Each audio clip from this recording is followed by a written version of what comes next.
नमस्कार दोस्तों। आजकल 12 से 25 साल के नौजवानों को इतनी चिंता हो रही है कि चिंता की वजह से उनका किसी भी काम में मन नहीं लग रहा। वो हमेशा परेशान ही रहते हैं। ना तो वो अंदर से खुश होते हैं और ना ही उनके अंदर कार्य करने की शक्ति है। एक समय की बात है, गौतम बुद्ध से उनके एक शिष्य ने एक बार पूछा कि महात्मा, क्या ऐसा संभव है जो मैं मेरे मन में सोचूं वो सारी चीजें अपने आप मुझे मिलना शुरू हो जाए।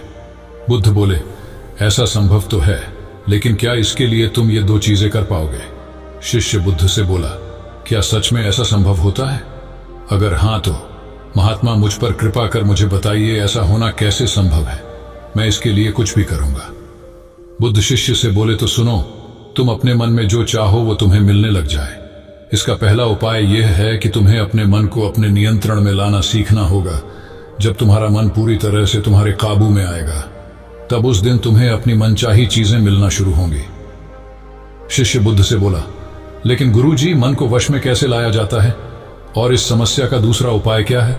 बुद्ध शिष्य से कहते हैं, मन को वश में लाने का सबसे पहला और महत्वपूर्ण उपाय अपनी इंद्रियों को संयमित करना होता है। तुम्हारे पांचों इंद्रियां जब तुम्हारे वश में होंगी, तभी तुम अपने मन को वश में करने में कामयाब हो पाओगे। शिष्य कहता है गुरुदेव, आप कहते हो कि इंद्रियों को काबू में करने से हमारा मन हमारे काबू में आएगा और फिर जो मैं मेरे मन में सोचूं वो चीज मुझे मिलने लगेगी। लेकिन गुरुदेव, इंद्रियां तो मेरे काबू में है। मैं जैसे चाहूं वैसे अपने हाथों को, आंखों को या फिर पैरों को हिला सकता हूं। फिर मुझे जो चाहे वो चीजें क्यों नहीं मिल पाती? बुद्ध शिष्यों से कहते हैं, बालक, तुम अपने पांचों इंद्रियों की क्रिया के बारे में अपने मन में विचार कर रहे हो, लेकिन अपने पांचों इंद्रियों को अपने काबू में रखने का असली अर्थ यह है कि तुम्हें किसी भी भौतिक चीज का मोह न रहना। जब मनुष्य के मन के अंदर अलग अलग प्रकार के मोह उत्पादित होते हैं, तब उसका मन उन चीजों को देख दुखी होता है, जिस वजह से वो व्यर्थ की चिंता में फंसता चला जाता है। वहीं जिस इंसान का मन उसके काबू में होता है, ऐसा व्यक्ति किसी भी प्रकार के मन के छलावे में न फंसकर अपने लक्ष्य की ओर अग्रसर होता है, और वही व्यक्ति जीवन में आगे जाकर अपने लक्ष्य को पूरा कर जीवन में सफल बन पाता है। शिष्य कहता है, हे महात्मा, मन को वश में करने का सही उपाय क्या है? किस प्रकार मैं अपने मन को अपने वश में ला सकूंगा? और गुरुदेव, दूसरा उपाय क्या है जिससे मैं अपनी मनचाही चीजों को पा सकता हूं? बुद्ध शिष्य से कहते हैं, तुम्हें अगर अपने मन को वश में करने का उपाय पता करना है तो तुम सामने दिख रहे पेड़ के नीचे 1 महीना हर दिन 2 घंटों के लिए मौन रहकर ध्यान करना सीखो। जैसे ही तुम्हारे इन 30 दिनों का सफर खत्म होगा, वैसे ही तुम्हें अपने मन को काबू में करने का उपाय मिल जाएगा। जिस दिन तुम्हें अपने मन को काबू में करने का उपाय पूरी तरह से हो गया, उसी दिन से तुम अपने मन में जिस भी चीज का विचार करोगे, वही चीज तुम्हें प्राप्त होना शुरू होगी। अगर तब तुम पैसे के बारे में या फिर संसार में मौजूदा किसी भी चीज के बारे में अपने मन में विचार करते हो, तो वो विचार तुम्हें अपनी मनचाही चीज को प्राप्त करने में तुम्हारी मदद करेगा। पर इसके लिए तुम्हें अपने मन को वश में कर पाना अत्यंत जरूरी है। जब तुम अपने मन को वश में कर लोगे, तभी मैं तुम्हें दूसरे उपाय के बारे में बताऊंगा। शिष्य बुद्ध को प्रणाम कर कहता है, यह तो काफी आसान कार्य है। 1 महीना ही क्या, मैं 1 साल तक 2 घंटे उस पेड़ के नीचे बैठ सकता हूं। आप मुझे आज्ञा दें, कल से ही मैं ध्यान में बैठने के लिए तैयार हूं। बुद्ध शिष्य से बोले, ठीक है, तुम पहले 30 दिन उस पेड़ के नीचे मौन रहकर ध्यान करके दिखा दो, फिर हम आगे बात करेंगे। उस शिष्य को लगता है, गुरुदेव ने तो मुझे बहुत ही आसान कार्य सौंपा है, इसे तो मैं आसानता पूर्वक कर सकता हूं। इसमें कौन सी बड़ी बात है? 1 महीना पैर के नीचे ध्यान ही तो लगाना है, इससे मैं आसानी से कर सकता हूं। शिष्य दूसरे दिन गौतम बुद्ध को प्रणाम कर उस पेड़ के नीचे मौन रूप से बैठ गया।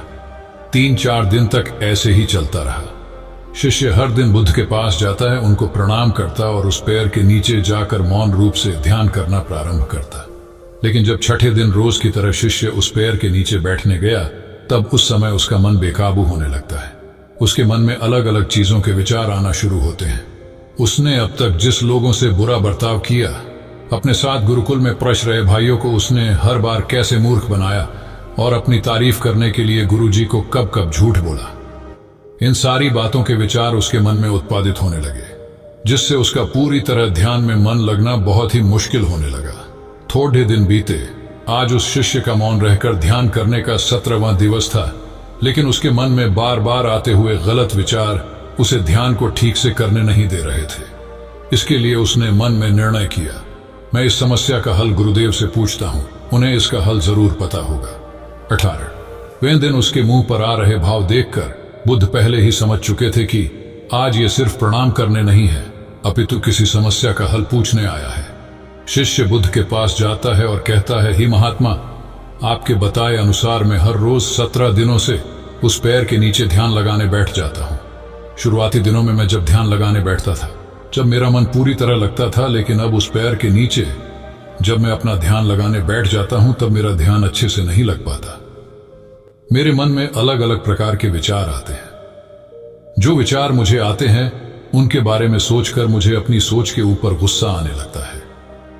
मैंने अपने गुरु भाइयों के साथ कितना गलत किया, कितनी ही बार मैंने आपसे प्रशंसा के खातिर झूठ बोला। इन सभी गलत और विचार मुझे अंदर से दुखी करते हैं और मेरा ध्यान टूट जाता है। मैं सोचने लगता हूं कि मैं कितना गलत था, जिसकी वजह से मेरा ध्यान पर मन लगना तो दूर में ध्यान करते समय इन्हीं विचारों से जूझता रहता हूं। है महात्मा, मुझ पर कृपा करें और मुझे इन गलत विचारों को अपने मन से पूरी तरह खत्म करने में सहायता कीजिए।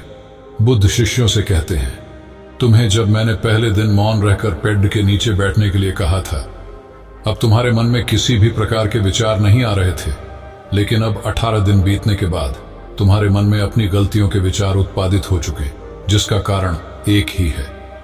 जब तुम अपने गुरु भाइयों के साथ मस्ती करते थे और सबको अपनी तारीफ करने के लिए झूठी कहानियां सुनाते थे, तब तुम शांत रह रहे अपने मन से बातें ना कर पाए। पूरे दिन गुरु भाइयों के सामने बढ़ावा करने में समय व्यतीत करते थे, लेकिन जब तुम आने अपने अंदर अपने मन से बातें करना प्रारंभ किया तो तुम्हें अपने आप ही अपनी गलतियों के बारे में विचार आने शुरू हुए, जिसका कारण एक ही है। व्यक्ति अपने आप से किसी भी सवाल को पूछता नहीं है। लोग शांत रहकर खुद से बात करना पसंद नहीं करते और दूसरों से अपनी समस्याओं का हल पूछकर उदास होते हैं। जब इंसान अपनी किसी भी प्रकार की समस्या का हल शांत रहकर अपने आप से पूछता है, तब उस वक्त उस व्यक्ति की बुद्धि खुद ब खुद उस समस्या को हल करने का रास्ता उस इंसान को बताना शुरू करती है। जब तुम अपने आप से बातें करना प्रारंभ करते हो, तब तुम्हें खुद की अच्छाइयां और बुराइयां दोनों दिखना शुरू होती है, जिसका फायदा तुम्हें भविष्य में होना शुरू होता है। यानी जब तुम्हें अपनी गलतियां दिखती है, तब तुम उन पर शांति से काम कर अपने आप ही आगे बढ़ना शुरू कर देते हो। क्यों? जिस वजह से तुम अपने मन में जिस भी चीज को सोचते हो, उस चीज को प्राप्त करने का रास्ता तुम्हारी बुद्धि तुम्हें दिखाना शुरू कर दी है। बौद्ध कहते हैं, इसलिए मैंने पहले ही दिन तुम्हें बताया था, जैसे जैसे तुम शांत रहकर अपने मन से विचार करना शुरू करोगे, वैसे वैसे तुम्हें अपनी मन चाहे चीजें मिलना प्रारंभ होंगी। बुद्ध शिष्य से बोले, गुरुदेव, आपने मुझे दूसरा उपाय बताने का भी वादा किया था। मुझे लगता है वो उपाय इससे आसान होगा। कृपा कर मुझे दूसरा भी उपाय बताइए। बुद्ध शिशु को बोले, मैं तुम्हें दूसरा उपाय तुम्हारे 30 दिन पूरे होते ही बता दूंगा। शिष्य बुद्ध को निराशा भरी नजरों से देखता है और वहां से चला जाता है। थोड़े दिन बीतते आज उस शिष्य के 30 दिन पूरे हो चुके थे। शिष्य बुद्ध के पास चला जाता है और बुद्ध से पूछता है गुरुदेव, मुझे मेरा मन इतना हल्का क्यों लग रहा है? आज मेरे मन में पहले से कम विचार आते हैं और मेरे मन में किसी चीज को प्राप्त करने का मोह भी नहीं है। लेकिन गुरुदेव, दूसरा उपाय क्या था जिसे आपने उस दिन नहीं बताया? बुद्ध शिष्यों से कहते हैं, दूसरा उपाय था ही नहीं, बस मैंने तुम्हें इसलिए दूसरे उपाय के बारे में बताया था क्योंकि तुम ध्यान के इस 30 दिन में भटक ना जाओ। तुम अपने ध्यान के इन दिनों पूरी तरह से खत्म कर पाओ, जिससे तुम्हें अपने अंदर की आवाज को पहचानने में मदद हो और तुम जान सको कि ऐसा संभव जरूर है कि जो तुम चाहो वो तुम्हें मिल सकता है। लेकिन अपने मन को वश में करने के बाद इसके रास्ते और भी ज्यादा आसान हो जाते हैं। इसलिए इंसान का मन अगर उसके वश में हो तो वो अपनी मनचाही चीज को प्राप्त करने में समर्थ रहता है। वो कहते हैं ना, मन के जीते जीत और मन के हारे हार। इसलिए मन को काबू में करना सीखो, शांत रहो, हर दिन ध्यान करो, एक्सरसाइज करो, तभी तुम्हारे दिनचर्या बदलेगी। जब तक तुम अपने मन को शांत नहीं कर लेते, तब तक तुम जीवन में कुछ भी नहीं पा सकते। कुछ पाने के लिए मन का शांत होना जरूरी है और तब तुमको हर वो चीज मिलेंगे जो तुम सोचोगे। गौतम बुद्ध की ये कहानी आपको अच्छी लगी हो तो इस वीडियो को लाइक करें। धन्यवाद।